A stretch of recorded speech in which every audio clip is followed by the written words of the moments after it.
Le fait d'apprendre cette langue-là pour avoir le paradis qui est éternel, toi tu trouves que c'est compliqué. Est-ce que toi-même tu trouves que ce que tu fais là c'est juste? Question. Parce que tu as appris la langue française. Pourquoi? Juste pour pouvoir aller à l'école. Sinon la langue française ne nous profite en rien. Si ce n'est pas parce que nos tuteurs sont français. Sinon c'est anglais, on allait apprendre. Si nos tuteurs étaient guéris, on allait tous apprendre guérir. Il n'y a pas de débat. On n'allait pas trouver que c'est compliqué. Pour dire que l'être humain n'aime pas, je l'ai dit tout à l'heure, l'être humain n'aime pas ce qui va en compte de ses passions. Et c'est ça l'islam.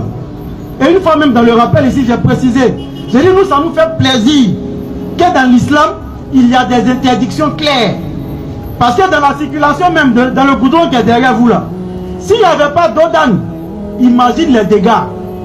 S'il n'y avait pas les panneaux de signalisation, s'il n'y avait pas les feux, s'il n'y avait pas, n'est-ce pas, tout ce que tu connais comme élément qui avertit sur la route, imagine les dégâts sur la route.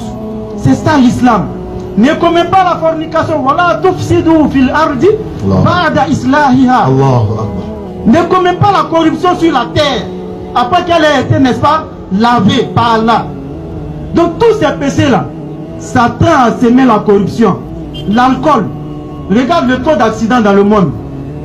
Ça vient de l'alcool. On nous dit Jésus a transformé l'eau en vin. On n'a qu'à croire. Donc c'est Jésus qui est responsable de tout ce qu'il a comme accident. Ah ouais? Parce que s'il ne transforme pas l'eau en vin, qu'on appelle ça le vin là, c'est la mère de tout ce qui est vice. Ah. C'est du vin que tout ça est venu. Parce que c'est ce qui était naturel.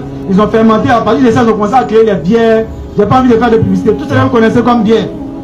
Ils ont regardé le vin. On nous dit Jésus a transformé l'eau en vin. Donc en d'autres termes, c'est lui qui est responsable de tous les accidents causés par l'ivresse au volant. Ils vont dire non, on ne peut pas faire d'excès. C'est faux, Jésus n'a jamais fait ça. L'islam vient corriger ça. Pour dire que son premier miracle a été de parler au berceau pour défendre sa mère. L'islam dit nous avons recommandé à l'homme d'être bienfaisant envers ses parents. Jésus a obéi à ce commandement-là.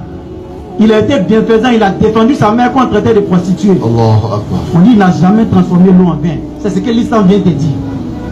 Pour c'est facile là, on y va boire le vin. Tu as bu son sang, tu as mangé sa chair, tu finis de boire vin, tu as saoulé, tu vas faire n'importe quoi, tu tombes dans le caniveau. L'islam te dit innamal khamru wal maïsid wal ansabu wal azlamu rijisun min amali shaytan. Alors il dit que l'alcool là, quand on dit que c'est un miracle d'un prophète là, Allah dit que c'est une abomination, œuvre du diable. Donc si aujourd'hui Amnesty International, mais c'est pas ceux qui s'occupent des droits de l'homme, doivent juger entre ces deux religions là. D'un côté on dit il faut boire, c'est bon. On dit même que tu as un problème là, il faut boire pour oublier tes problèmes. L'autre côté on dit l'alcool est une abomination. On regarde le taux d'accident, ce qui est causé par l'alcool est beaucoup.